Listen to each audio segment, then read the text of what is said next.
I didn't know many of these former NeighborWorks or neighborhood reinvestment staff people, but there were a handful of women there, and they wanted to know what we were like now as an organization. Two of the older women were just so moved, I thought, by the impact of the work that we're having in communities.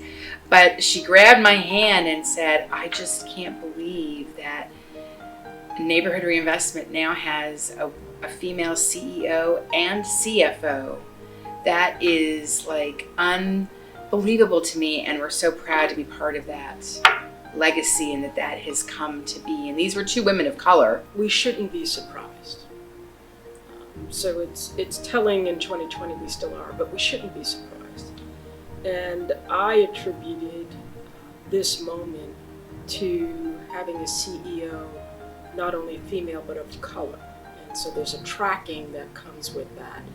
And there are going to be people outside of this group who are going to look and say, is that what has caused the tide to turn?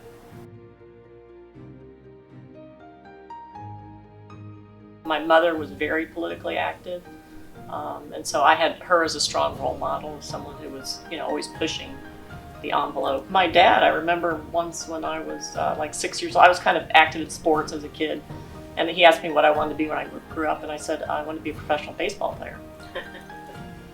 And he didn't, this was in early 60s or something.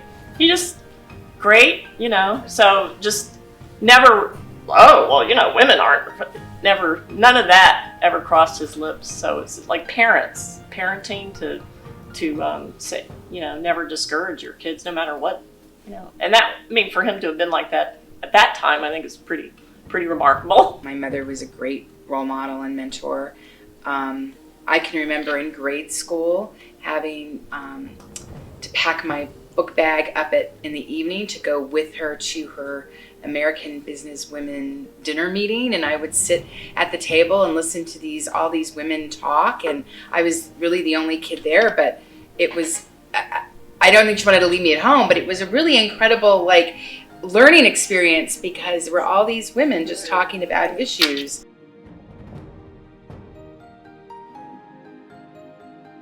Why would you want to lead in, step into the room and take the leadership role?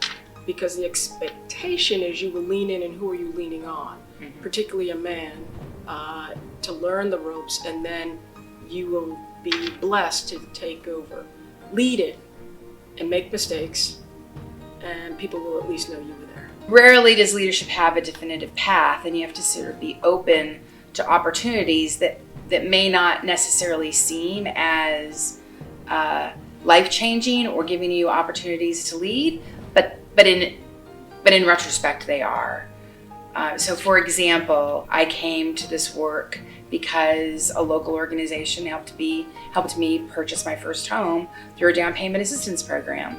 And then that led them to ask me to be on their board, and I got to know their organization, and then they eventually asked me to join their team.